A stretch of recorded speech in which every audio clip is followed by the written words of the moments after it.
18 ಮತ್ತು 19ನೇ ಅಧ್ಯಾಯಗಳು. ಹೇಮಾಡ ಪಂತರನ್ನು ಬಾಬಾ ಆಶೀರ್ವದಿಸಿದುದು, ಸಾಠೆ ಮತ್ತು ದೇಶಮುಖ ಅವರ ಕಥೆ, ಸದ್ಭಾವನೆಗೆ ಪ್ರೋತ್ಸಾಹ, ಉಪದೇಶ, ನೀಣದೆ, ದುಡಿಮೆಗೆ ತಕ್ಕ ಪ್ರತಿಫಲ ಇತ್ಯಾದಿ. ಈ ಹಿಂದಿನ 2 ಅಧ್ಯಾಯಗಳಲ್ಲಿ ಬ್ರಹ್ಮಜ್ಞಾನವನ್ನು ಪಡೆಯಲು ಬಂದ ಧನಿಕನನ್ನು ಬಾಬಾರವರು ಹೇಗೆ ಆದರಿಸಿದರು ಎಂಬುದನ್ನು ವಿವರಿಸಿದ್ದೇವೆ.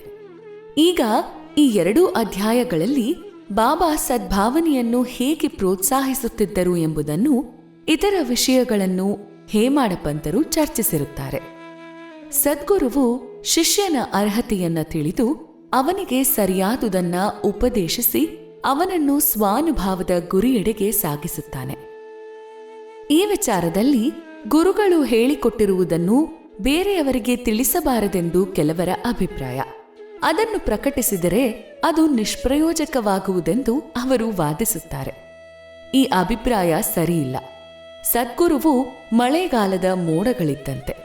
ಧಾರಾಕಾರವಾಗಿ ಅವನು ಮಳೆ ಸುರಿಸಬಲ್ಲನು, ಅಂದರೆ ತನ್ನ ಅಮೃತ ವಚನಗಳನ್ನು ಎಲ್ಲೆಡೆಗೂ ಹರಡಬಲ್ಲನು. ಇದನ್ನು ನಾವು ಅನುಭವಿಸಿ ಜ್ಞಾನೋದಯವಾದ ನಂತರ ಯಾವ ಆಶೆಯೂ ಇಲ್ಲದೆ ಅದನ್ನು ಇತರರ ಸೇವೆಗಾಗಿ ಸದ್ವಿನಿಯೋಗ ಮಾಡಬೇಕು. ಉದಾಹರಣೆ, ಬುಧ ಕೌಶಿಕ ಮುನಿಯು ತಾನು ಕನಸಿನಲ್ಲಿ ಕಂಡ ರಾಮರಕ್ಷಾ ಸ್ತೋತ್ರವನ್ನ ಪ್ರಕಟಿಸಿದ್ದಾನೆ. ಮಮತೆಯುಳ್ಳ ಮಾತೆಯು ತಮ್ಮ ಕಂದನ ಆರೋಗ್ಯವನ್ನು ಗಮನದಲ್ಲಿಟ್ಟುಕೊಂಡು ಕಹಿಯಾದ ಔಷಧಿಗಳನ್ನು ಬಲಾತ್ಕಾರವಾಗಿ ಕಂದನಿಗೆ ಕುಡಿಸುವಂತೆ ಸಂತ ಶ್ರೇಷ್ಠ ಸಾಯಿಬಾಬಾರವರು ತಮ್ಮ ಭಕ್ತರಿಗೆ ಆಧ್ಯಾತ್ಮಿಕ ಬೋಧನೆ ಮಾಡುತ್ತಿದ್ದರು. ಅವರ ರೀತಿ ಗುಪ್ತವಾಗಿರದೆ ಎಲ್ಲರಿಗೂ ಗೋಚರಿಸುವಂತಿತ್ತು. ಅವರ ಬೋಧನೆಗಳಿಂದ ನಾವು ಗುರಿ ಸಾಧಿಸಬಹುದಾಗಿತ್ತು. ಬಾಬಾ ಅವರಂಥ ಗುರುಗಳು ನಮ್ಮ ಜ್ಞಾನ ಚಕ್ಷುಗಳನ್ನು ತೆರೆದು ಆತ್ಮದ ಸೌಂದರ್ಯವನ್ನು ತೋರಿಸಿ ಭಕ್ತಿ ಮಾರ್ಗವನ್ನು ಅವಲಂಬಿಸಲು ಸಹಾಯ ಮಾಡುತ್ತಾರೆ. ಇದಾದ ನಂತರ ನಮ್ಮ ಇಂದ್ರಿಯ ಚಾಪಲ್ಯಗಳು ದೂರವಾಗಿ ವಿವೇಕ ಮತ್ತು ವೈರಾಗ್ಯವೆಂಬ ಅವಳಿ ಜವಳಿ ಫಲಗಳು ನಮ್ಮ ಕರಗತವಾಗುತ್ತವೆ ಮತ್ತು ಪರಮ ಜ್ಞಾನ ಕನಸಿನಲ್ಲಿಯೂ ಸಹ ಉಕ್ಕಿ ಹರಿಯುತ್ತದೆ. ನಾವು ಸದ್ಗುರುವಿನ ಸಂಘದಲ್ಲಿದ್ದು ಅವನ ಪ್ರೀತಿಗೆ ಪಾತ್ರರಾದ ಕೂಡಲೇ ಇವೆಲ್ಲವನ್ನೂ ಹೊಂದಬಹುದು. ಭಕ್ತರ ಅಭೀಷ್ಟಗಳನ್ನು ನೆರವೇರಿಸುವ ಆ ಪರಮಾತ್ಮನು ಸಹಾಯ ಮಾಡಿ ಕಷ್ಟ ಕಾರ್ಪಣ್ಯಗಳನ್ನು ದೂರ ಮಾಡಿ ನಮಗೆ ಆನಂದವನ್ನು ದೊರಕಿಸಿಕೊಡುತ್ತಾನೆ. ಈ ಪ್ರಗತಿ ಅಥವಾ ಏಳಿಗೆ ಸದ್ಗುರುವಿನ ಸಹಾಯದಿಂದ ಮಾತ್ರವೇ ಸಾಧ್ಯ. ಆದುದರಿಂದ ನಾವು ಯಾವಾಗಲೂ ಸದ್ಗುರುವಿನ ಧ್ಯಾನ ಮಾಡಬೇಕು. ಒಂದು ಸಾರಿ ಶ್ರೀ ಸಾಠೆ ಅವರಿಗೆ ವ್ಯಾಪಾರದಲ್ಲಿ ಬಹಳ ನಷ್ಟವಾಯಿತು. ಕೆಲವು ಅನಿರೀಕ್ಷಿತ ಮತ್ತು ಅವರ್ಣನೀಯ ಕಾರಣಗಳಿಂದ ತೊಂದರೆಗಳುಂಟಾಗಿ ಬಹಳ ಬೇಸರಗೊಂಡಿದ್ದರು.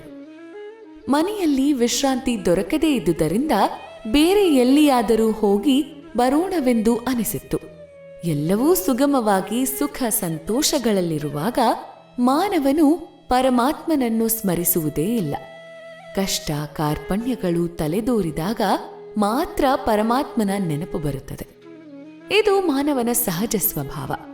ಅವನ ಕರ್ಮ ಸವೆದಿದ್ದರೆ ಮಾತ್ರ ಪರಮಾತ್ಮನು ಸಮಾಧಾನ ಮತ್ತು ಸಂತೋಷವನ್ನು ಕೊಡಬಲ್ಲ ಸದ್ಗುರುವಿನ ಸಂಪರ್ಕಕ್ಕೆ ದಾರಿ ತೋರುವನು. ಶ್ರೀ ಸಾಠೆಯವರಿಗೆ ಇದು ಅನುಭವವಾಯಿತು. ಅವರ ಸ್ನೇಹಿತರು ಶಿರಡಿಗೆ ಹೋಗಿ ಬಾಬಾರವರ ದರ್ಶನ ಪಡೆದರೆ ಎಲ್ಲವೂ ಸರಿ ಹೋಗುತ್ತದೆ ಎಂದು ಹೇಳಿದರು. ಇದನ್ನು ಮನಗಂಡು ಅವರು 1917ರಲ್ಲಿ ಶಿರಡಿಗೆ ಬಂದರು. ಬಾಬಾರವರ ಶಾಂತಿಯುತವಾದ ಮಂದಸ್ಮಿತ ವದನವನ್ನು ನೋಡಿದ ಕೂಡಲೇ ಆನಂದದಿಂದ ಅವರು ಶಾಂತಿ ಪಡೆದರು. ಬಾಬಾರವರ ದರ್ಶನ ಸೌಲಭ್ಯ ಒದಗಿದುದು ತಮ್ಮ ಪೂರ್ವಜನ್ಮದ ಪುಣ್ಯದ ಫಲವೇ ಸರಿ ಎಂದು ಅವರು ಭಾವಿಸಿದರು. ಶ್ರೀ ಸಾಠೆಯವರು ದೃಢ ಸಂಕಲ್ಪಿಗಳು. ಆದುದರಿಂದ ಅವರು ಗುರುಚರಿತ್ರೆಯನ್ನು ಪಠಣ ಮಾಡಲಾರಂಭಿಸಿದರು. ಆ ಗ್ರಂಥವನ್ನು ಒಂದು ಸಪ್ತಾಹದಲ್ಲಿ ಮುಗಿಸಿದಾಗ ಬಾಬಾರವರು ಆ ದಿನ ರಾತ್ರಿ ಅವರಿಗೆ ಕನಸಿನಲ್ಲಿ ದರ್ಶನ ನೀಡಿದರು. ಅವರು ಬಾಬಾ ತಮಗೆ ಗುರುಚರಿತ್ರೆಯನ್ನು ವಿವರಿಸುತ್ತಿರುವ ದೃಶ್ಯವನ್ನು ಕನಸಿನಲ್ಲಿ ಕಂಡರು. ಎಚ್ಚೆತ್ತು ಕನಸನ್ನು ಪುನಃ ನೆನಪಿಗೆ ತಂದುಕೊಂಡು ಸಂತೋಷಭರಿತರಾದರು. ಅಜ್ಞಾನ ಅಂಧಕಾರದಲ್ಲಿ ಸಿಕ್ಕಿ ತೊಳಲುತ್ತಿದ್ದ ಆತ್ಮವನ್ನು ಗುರುಚರಿತ್ರೆಯ ವಿವರಣೆಯಿಂದ ಎಚ್ಚರಿಸಿ ಆ ಅಮೃತವನ್ನು ಪಡೆಯಲು ನೆರವು ನೀಡಿದ ಬಾಬಾರವರ ದಯೆಯನ್ನು ಹೊಗಳಬೇಕಾದುದೇ ಎಂದು ಭಾವಿಸಿದರು.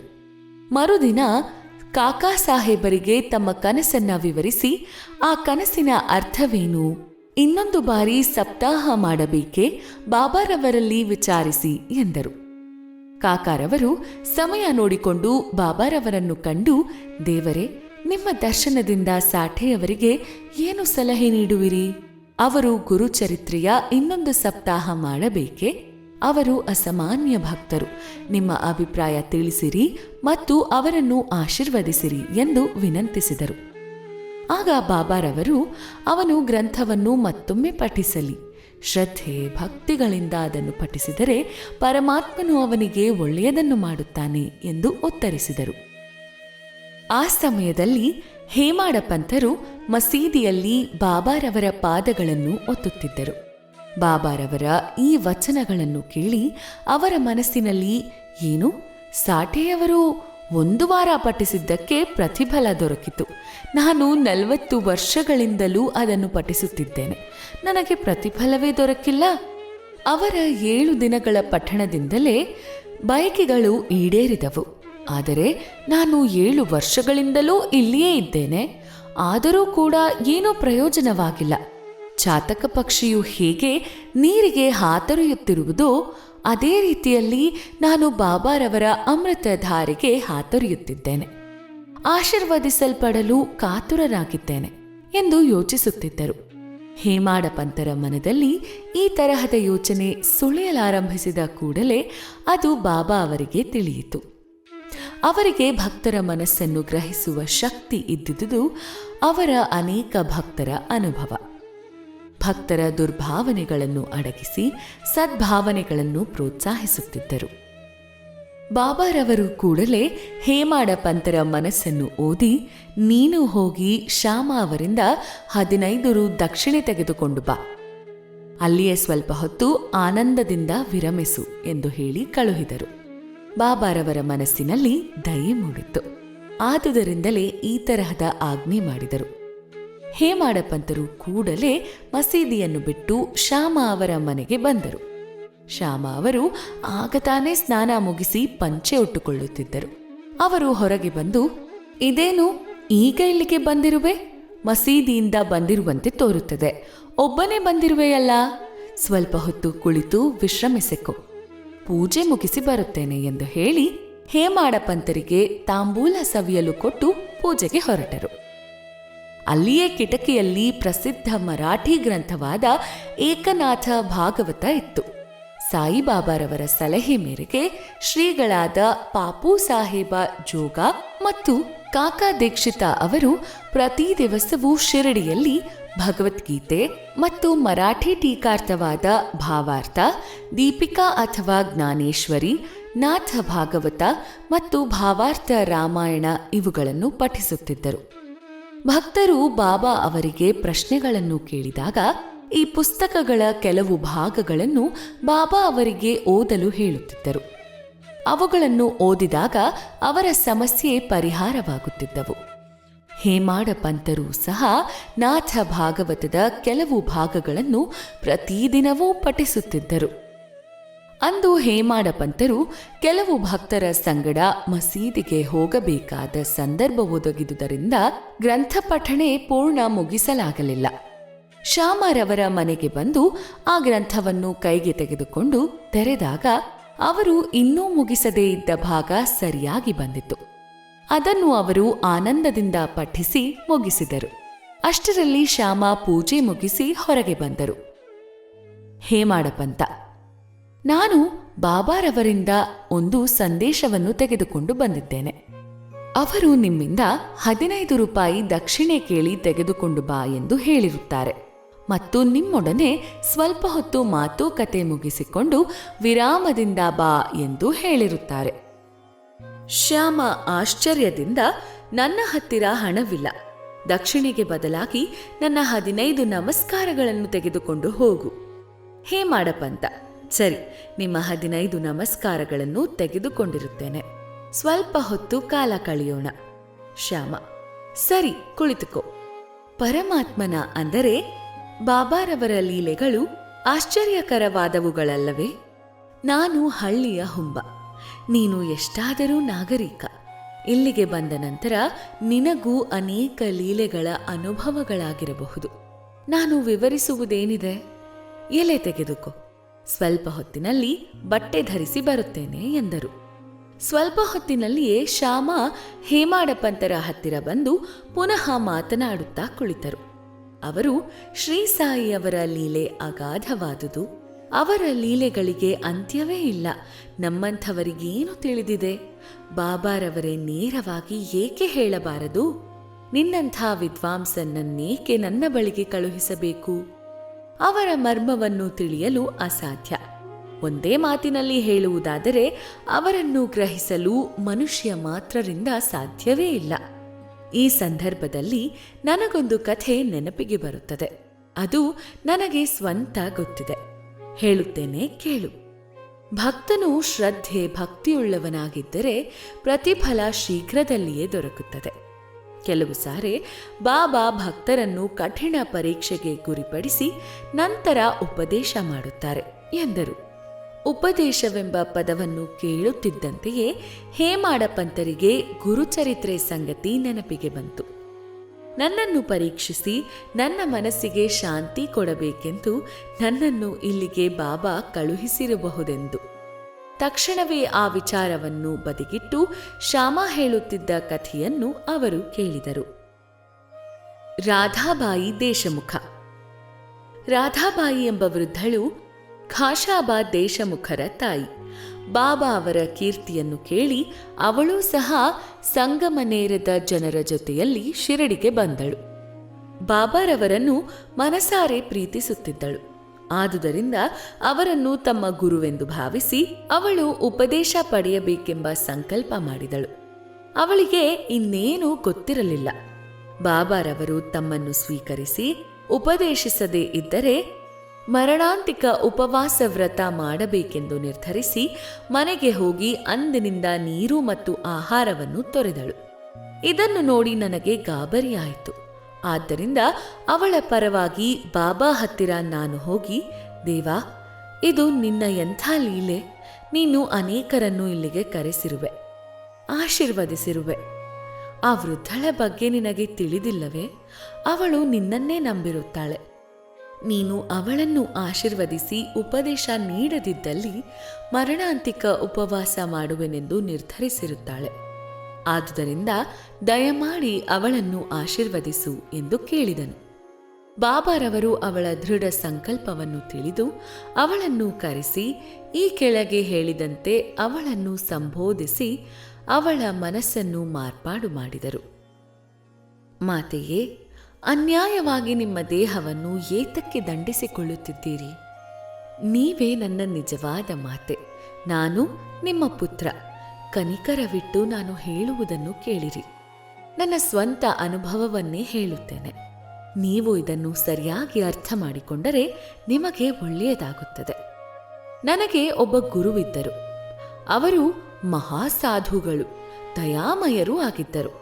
ಅವರಲ್ಲಿ ನಾನು ಬಹಳ ದಿನಗಳ ಕಾಲ ಸೇವೆ ಮಾಡಿದೆ. ಆದರೂ ಒಂದು ದಿನವಾದರೂ ಅವರು ನನಗೆ ಮಂತ್ರೋಪದೇಶ ಮಾಡಲಿಲ್ಲ. ಆದರೂ ಕೂಡ ಅವರನ್ನು ಬಿಡಬಾರದೆಂದು ದೃಢ ಸಂಕಲ್ಪ ಮಾಡಿದನು. ಒಂದು ದಿನ ನನ್ನ ತಲೆಯನ್ನು ಬೋಳಿಸಿ ನನ್ನಿಂದ 2 ಕಾಸು ದಕ್ಷಿಣೆ ಕೇಳಿದರು. ಅವುಗಳನ್ನು ನಾನು ಕೂಡಲೇ ಅರ್ಪಿಸಿದೆ. ಅವರು ನಿಜವಾದ ಸಾಧುಗಳಾಗಿದ್ದರೆ ನನ್ನಿಂದ ದಕ್ಷಿಣೆಯನ್ನೇಕೆ ಕೇಳಿದರು ಎಂದು ಪ್ರಶ್ನಿಸಬಹುದು. ಅವರಿಗೆ ಬೇಕಾದುದು ಹಣವಲ್ಲ. ಅದರಿಂದ ಅವರಿಗೇನು ಪ್ರಯೋಜನ? ಅವರು ಕೇಳಿದ 2 ಕಾಸುಗಳು ದೃಢ ನಂಬಿಕೆ ಮತ್ತು ತಾಳ್ಮೆಗಳನ್ನು ಸೂಚಿಸುತ್ತಿದ್ದವು. ನಾನು ಅವೆರಡನ್ನೂ ಅರ್ಪಿಸಿದೆನು. ಅವರಿಗೆ ಸಂತೋಷವಾಯಿತು. ನಾನು 12 ವರ್ಷಗಳ ಕಾಲ ನನ್ನ ಗುರುವಿನ ಸೇವೆಯನ್ನು ಮಾಡಿದೆ. ಅವರು ನನ್ನನ್ನು ಉದ್ಧರಿಸಿದರು. ಆಹಾರ ಮತ್ತು ಬಟ್ಟೆಗಳಿಗೆ ಕೊರತೆ ಇರಲಿಲ್ಲ. ಅವರು ನನ್ನನ್ನು ಬಹಳವಾಗಿ ಪ್ರೀತಿಸುತ್ತಿದ್ದರು. ಒಂದೇ ಮಾತಿನಲ್ಲಿ ಹೇಳುವುದಾದರೆ ಅವರು ಪ್ರೀತಿಯ ಅವತಾರ ಮೂರ್ತಿಗಳಾಗಿದ್ದರು. ಅವರನ್ನು ನಾನು ಹೇಗೆ ವರ್ಣಿಸಲಿ? ಅವರಂಥ ಗುರುಗಳು ವಿರಳ. ನಾನು ಅವರನ್ನು ನೋಡಿದಾಗ ಅವರು ಮಹಾ ತಪಸ್ಸಿನಲ್ಲಿ ನಿರತರಾಗಿರುವಂತೆ ತೋರುತ್ತಿದ್ದರು. ಹಗಲಿರುಳು ಅವರನ್ನೇ ದೃಷ್ಟಿಸಿ ನೋಡುತ್ತಿದ್ದೆ. ನನಗೆ ಹಸಿವು, ಬಾಯಾರಿಕೆ ಆಗುತ್ತಲೇ ಇರಲಿಲ್ಲ. ಅವರಿಲ್ಲದೆ ನನಗೆ ಶಾಂತಿ ಇರುತ್ತಿರಲಿಲ್ಲ. ಗುರುವಿನ ಹೊರತಾಗಿ ನನಗೆ ಧ್ಯಾನ ಮಾಡಲು ಬೇರೆ ಏನೂ ಸರಿ ಹೋಗುತ್ತಿರಲಿಲ್ಲ. ಅವರೇ ನನ್ನ ಸರ್ವಸ್ವವಾಗಿದ್ದರು. ನನ್ನ ಮನಸ್ಸು ಯಾವಾಗಲೂ ಅವರಲ್ಲಿ ಇಟ್ಟಿದ್ದೆ. ಇದೇ ನನ್ನ ಆದ್ಯ ದಕ್ಷಿಣೆ. ತಾಳ್ಮೆ ಮತ್ತೊಂದು ದಕ್ಷಿಣೆ. ಬಹಳ ದಿನಗಳ ಕಾಲ ತಾಳ್ಮೆಯಿಂದ ಇದ್ದು ಅವರ ಸೇವೆ ಮಾಡುತ್ತಿದ್ದೆ. ತಾಳ್ಮೆಯೇ ಸಂಸಾರ ಸಾಗರವನ್ನು ದಾಟಿಸುವ ದೋಣಿ. ತಾಳ್ಮೆಯೇ ಮನುಷ್ಯನಿಗೆ ಭೂಷಣ. ಅದು ಪಾಪಗಳನ್ನು ನಿರ್ಮೂಲನೆ ಮಾಡಿ ಕಷ್ಟ ಕಾರ್ಪಣ್ಯಗಳನ್ನು ತೊಲಗಿಸಿ ಜಯವನ್ನು ಪಡೆಯಲು ಸಹಾಯವಾಗುತ್ತದೆ. ತಾಳ್ಮೆಯೇ ಗುಣಗಳ ಗಣಿ. ವಿಶ್ವಾಸ ಮತ್ತು ತಾಳ್ಮೆ, ಶ್ರದ್ಧೆ ಮತ್ತು ಸಬೂರಿ ಅವಳಿ ಜವಳಿ ಸಹೋದರಿಗಳಿದ್ದಂತೆ. ನನ್ನ ಗುರುವು ನನ್ನಿಂದ ಇನ್ನೇನೂ ಬಯಸಲಿಲ್ಲ. ಅವರು ನನ್ನನ್ನು ಸದಾ ರಕ್ಷಿಸುತ್ತಿದ್ದರು.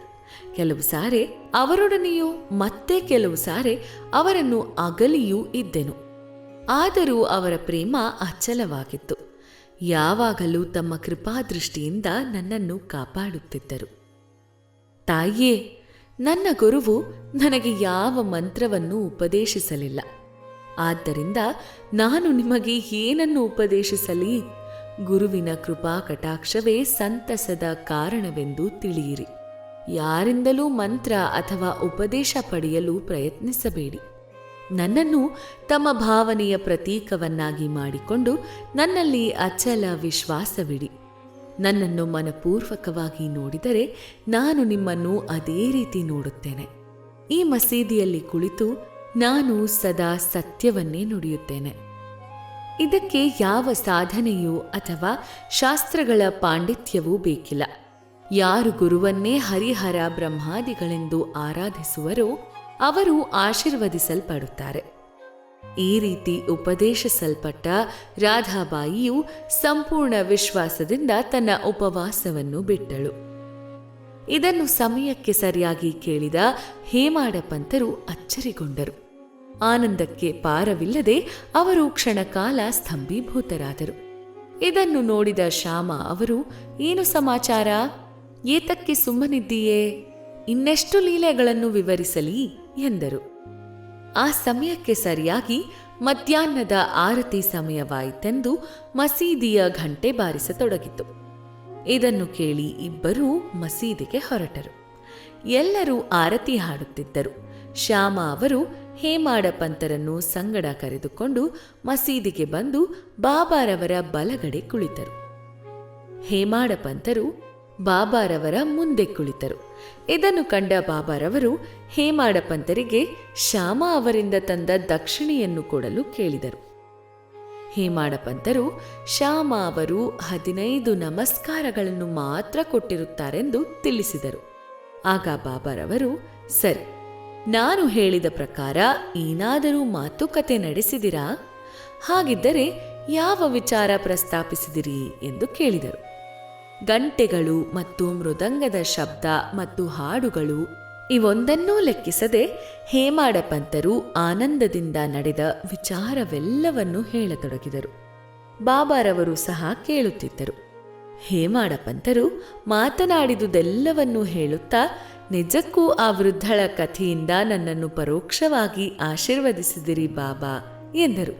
ಬಾಬಾರವರು, ಕಥೆ ನಿಜವಾಗಿ ಅದ್ಭುತವಾದದ್ದು. ಆದರೆ ನೀನು ಹೇಗೆ ಆಶೀರ್ವದಿಸಲ್ಪಟ್ಟೆ, ವಿವರಿಸಿ ಎಂದರು. ಹೇಮಾಡ ಪಂತರು ಕೇಳಿದ ವಿಷಯವೆಲ್ಲವನ್ನೂ ವಿಶದವಾಗಿ ಹೇಳಿದರು. ಬಾಬಾರವರು ಆನಂದದಿಂದ, ನಿನಗೆ ಆ ಕಥೆಯು ಪೂರ್ಣ ಅರ್ಥವಾಯಿತೆ ಎಂದು ಕೇಳಿದರು. ಹೇಮಾಡ ಪಂತರು, ಹೌದು ಬಾಬಾ, ನನಗೆ ಈಗ ಶಾಂತಿ ದೊರಕಿದೆ ಎಂದರು. ಆಗ ಬಾಬಾರವರು, ನನ್ನ ರೀತಿ ಅದ್ವಿತೀಯವಾದುದು. ಈ ಒಂದು ಕಥೆಯನ್ನು ಜ್ಞಾಪಕದಲ್ಲಿಟ್ಟುಕೊಂಡರೆ ನಿನಗೆ ಉಪಯೋಗವಾಗುತ್ತದೆ. ಆತ್ಮ ಜ್ಞಾನ ದೊರೆಯಬೇಕಾದರೆ ಭಕ್ತಿ ಅತ್ಯವಶ್ಯಕ. ಇದನ್ನು ನಿರಂತರವಾಗಿ ಅಭ್ಯಾಸ ಮಾಡಿದರೆ ನಿನ್ನ ವೃತ್ತಿಗಳು ಸಮಾಧಾನವಾಗುತ್ತವೆ. ಆಶಾರಹಿತನಾಗಿ ನಿನ್ನ ಮನಸ್ಸನ್ನು ಆ ಪರಮಾತ್ಮನಲ್ಲಿಡು. ಆಗ ಗುರಿಯನ್ನು ಸಾಧಿಸಬಹುದು. ಯಾವಾಗಲೂ ನನ್ನ ನಿರಾಕಾರ ರೂಪವನ್ನೇ ಧ್ಯಾನಿಸು. ಇದು ಸಾಧ್ಯವಿಲ್ಲದಿದ್ದರೆ ಹಗಲಿರುಳು ನೀನು ನೋಡುತ್ತಿರುವ ರೂಪವನ್ನೇ ಧ್ಯಾನಿಸು. ಈ ರೀತಿ ಧ್ಯಾನ ಮಾಡುತ್ತಿದ್ದರೆ ನಿನ್ನ ವೃತ್ತಿಗಳು ಒಂದು ದಾರಿಯನ್ನು ಅನುವರ್ತಿಸುತ್ತವೆ. ಆಗ ಧ್ಯಾತ, ಧ್ಯಾನ, ಧ್ಯೇಯ ಇವುಗಳಿಗಿರುವ ವ್ಯತ್ಯಾಸವೂ ದೂರವಾಗುತ್ತದೆ.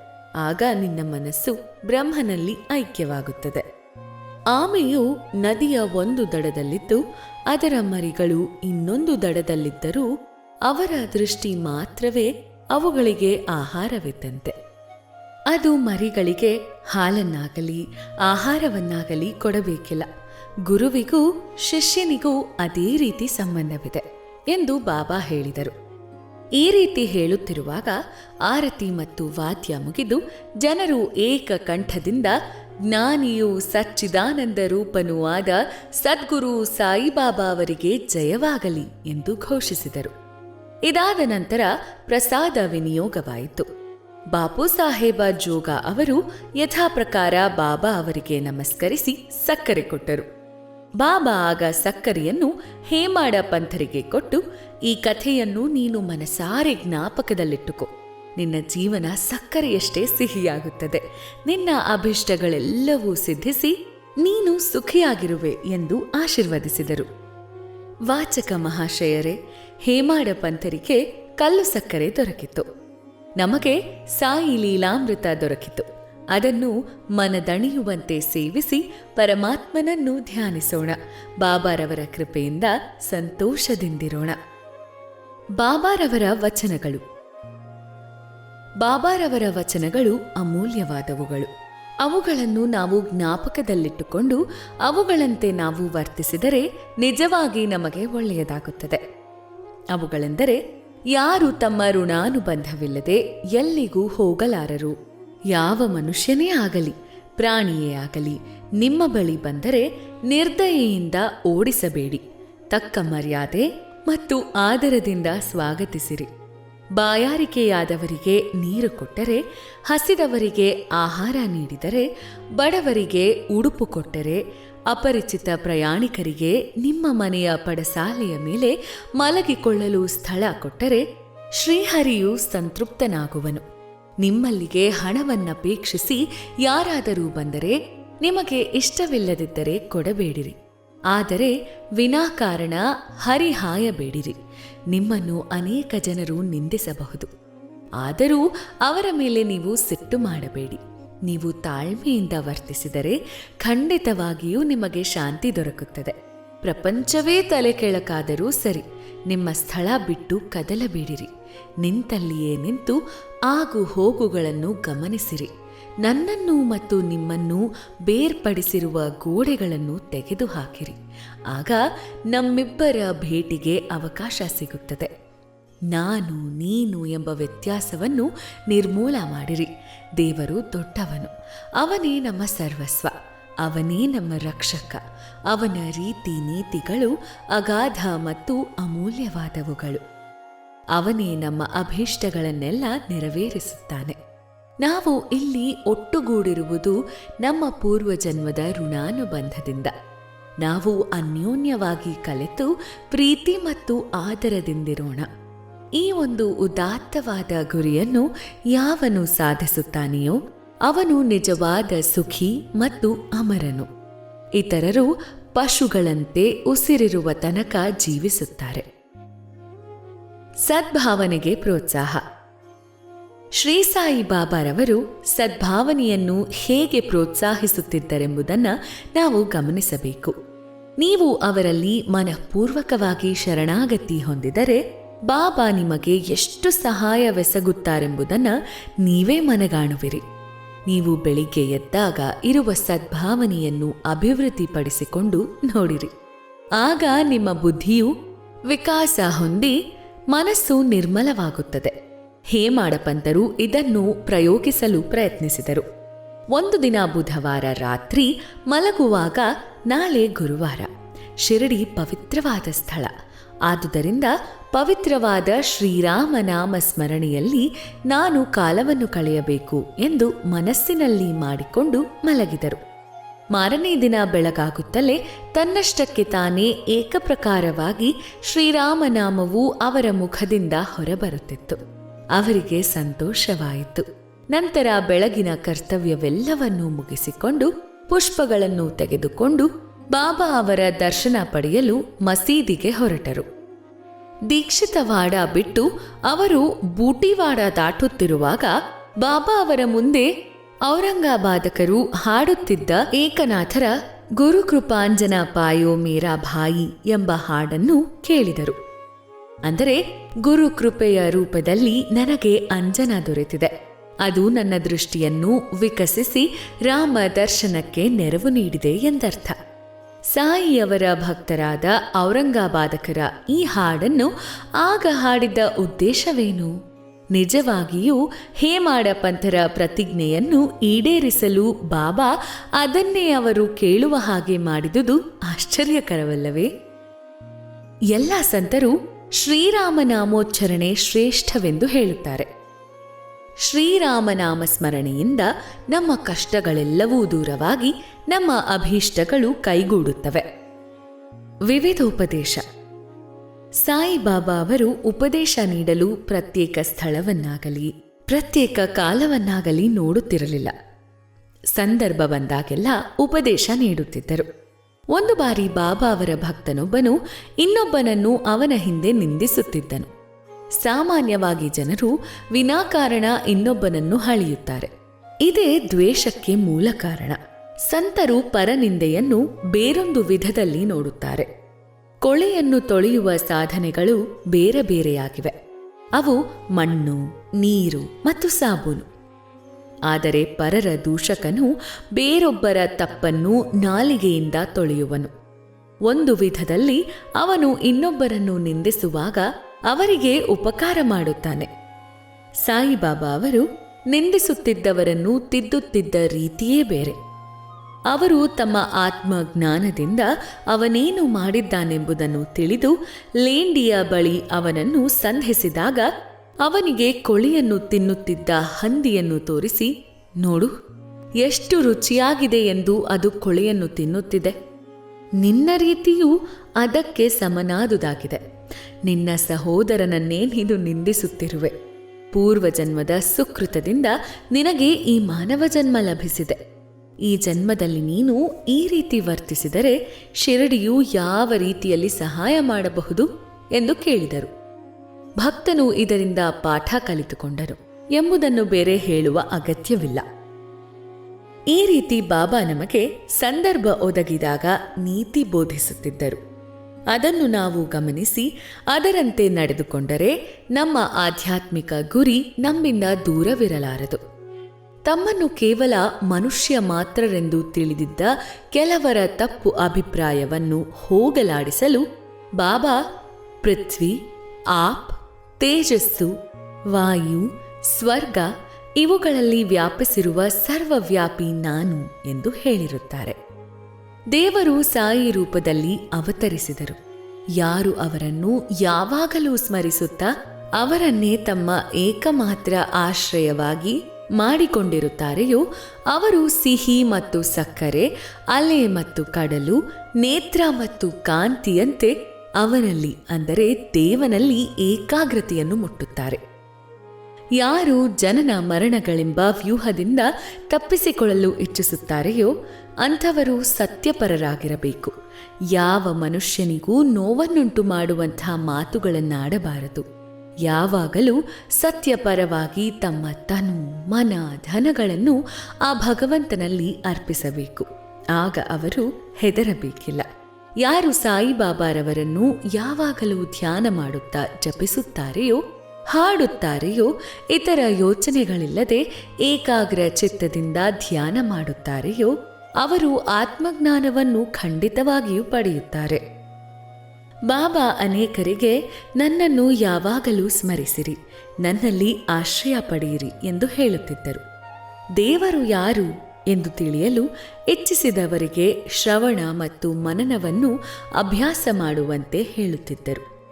ಕೆಲವರಿಗೆ ಹರಿನಾಮ ಸ್ಮರಣೆಯನ್ನು ಮಾಡುವಂತೆಯೂ, ಕೆಲವರಿಗೆ ಪರಮಾತ್ಮನ ಲೀಲೆಗಳನ್ನು ಶ್ರವಣ ಮಾಡುವಂತೆಯೂ, ಕೆಲವರಿಗೆ ಹರಿಯ ಪಾದಪೂಜೆ ಮಾಡುವಂತೆಯೂ, ಮತ್ತೆ ಕೆಲವರಿಗೆ ಉದಾತ್ತವಾದ ಪುರಾಣ ಗ್ರಂಥಗಳಾದ ಜ್ಞಾನೇಶ್ವರಿ ಮುಂತಾದ ಗ್ರಂಥಗಳನ್ನು ಓದುವಂತೆಯೂ ಹೇಳುತ್ತಿದ್ದರು. ಅನೇಕರಿಗೆ ವಿಷ್ಣು ಸಹಸ್ರನಾಮ ಪಠಣ ಮಾಡುವಂತೆ ಹೇಳುತ್ತಿದ್ದರು. ಕೆಲವರನ್ನು ತಮ್ಮ ಹತ್ತಿರ ಕೂಡಿಸಿಕೊಳ್ಳುತ್ತಿದ್ದರು. ಮತ್ತೆ ಕೆಲವರನ್ನು ಖಂಡೋಬ ದೇವಸ್ಥಾನಕ್ಕೆ ಕಳುಹಿಸುತ್ತಿದ್ದರು.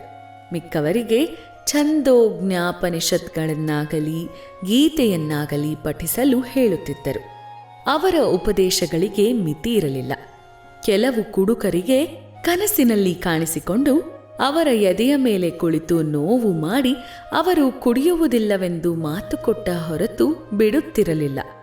ಕೆಲವರಿಗೆ ಕನಸಲ್ಲಿ ಗುರುರ್ ಬ್ರಹ್ಮಾದಿ ಮಂತ್ರದ ಅರ್ಥವನ್ನು ವಿವರಿಸುತ್ತಿದ್ದರು. ಹಠಯೋಗ ಸಾಧಕರನ್ನು ಬರಮಾಡಿಕೊಂಡು ಅದನ್ನು ಬಿಡುವಂತೆ ಹೇಳಿ ಶಾಂತಿ ಮತ್ತು ತಾಳ್ಮೆಯನ್ನು ಬೋಧಿಸುತ್ತಿದ್ದರು. ಅವರ ರೀತಿ ನೀತಿಗಳನ್ನು ವರ್ಣಿಸಲು ಅಸಾಧ್ಯ. ಪ್ರಪಂಚದ ವ್ಯವಹಾರದಲ್ಲಿ ಸಾಮಾನ್ಯವಾಗಿ ತಮ್ಮ ಸ್ವಂತ ನಡವಳಿಕೆಯಿಂದಲೇ ಬಾಬಾ ಪಾಠ ಕಲಿಸುತ್ತಿದ್ದರು. ಅವುಗಳಲ್ಲಿ ಒಂದನ್ನು ಕೆಳಗೆ ಕೊಟ್ಟಿದೆ. ಶ್ರಮಜೀವಿಗಳಿಗೆ ಸಂಭಾವನೆ. ಒಂದು ದಿನ ಮಧ್ಯಾಹ್ನ ಸಾಯಿಬಾಬಾ ಅವರು ರಾಧಾಕೃಷ್ಣಮಯಿ ಅವರ ಮನೆ ಬಳಿಗೆ ಬಂದು ಏಣಿ ತೆಗೆದುಕೊಂಡು ಬನ್ನಿ ಎಂದರು. ಕೆಲವರು ಏಣಿ ತೆಗೆದುಕೊಂಡು ಬಂದು ಬಾಬಾ ಅವರ ಆಜ್ಞೆಯಂತೆ ಗೋಡೆಗೆ ಒರಗಿಸಿದರು. ಆಗ ಅವರು ವಾಮನ ಗೋಂದಕರ ಅವರ ಮನೆ ಮೇಲೆ ಹತ್ತಿ ರಾಧಾಕೃಷ್ಣ ಮಾಯಿ ಅವರ ಮನೆ ಮೇಲೆ ಬಂದು ನಂತರ ಕೆಳಗಿಳಿದರು. ಬಾಬಾ ಅವರ ಈ ನಡತೆ ಯಾರಿಗೂ ಅರ್ಥವಾಗಲಿಲ್ಲ. ರಾಧಾಕೃಷ್ಣ ಮಾಯಿಯವರು ಆಗ ಚಳಿ ಜ್ವರದಿಂದ ಬಳಲುತ್ತಿದ್ದರು. ಆ ಜ್ವರವನ್ನು ಹೋಗಲಾಡಿಸಲೆಂದೇ ಬಾಬಾ ಅವರು ಹಾಗೆ ನಡೆದುಕೊಂಡರು. ಮಾಳಿಗೆಯಿಂದ ಕೆಳಗಿಳಿದ ತಕ್ಷಣ ಬಾಬಾ ಏಣಿಯನ್ನು ತಂದುಕೊಟ್ಟವನಿಗೆ 2 ರೂಪಾಯಿಗಳನ್ನು ಕೊಟ್ಟರು. ಕೆಲವರು ಧೈರ್ಯ ಮಾಡಿ ಬಾಬಾ ಇಷ್ಟು ಕೆಲಸಕ್ಕೆ ಅವನಿಗೆ ಏಕೆ ಹಣ ಕೊಟ್ಟಿರಿ ಎಂದು ಕೇಳಿದರು. ಆಗ ಅವರು, ಇತರರ ಶ್ರಮವನ್ನು ಯಾರೂ ಪುಕ್ಕಟ್ಟೆ ಪಡೆಯಬಾರದು ಎಂದು ಉತ್ತರಿಸಿದರು. ಕೆಲಸಗಾರರಿಗೆ ಕೂಲಿಯನ್ನು ಧಾರಾಳವಾದ ಮನಸ್ಸಿನಿಂದ ತಪ್ಪದೆ ಕೊಡಬೇಕು. ಬಾಬಾ ಅವರ ತತ್ವವನ್ನು ಅನುಷ್ಠಾನಕ್ಕೆ ತಂದರೆ ಕೆಲಸಗಾರರಿಗೂ ಮಾಲೀಕರಿಗೂ ವಿರಸವೇ ಬರುವುದಿಲ್ಲ. ಶ್ರೀ ಸಾಯಿ ಪ್ರಣಾಮ.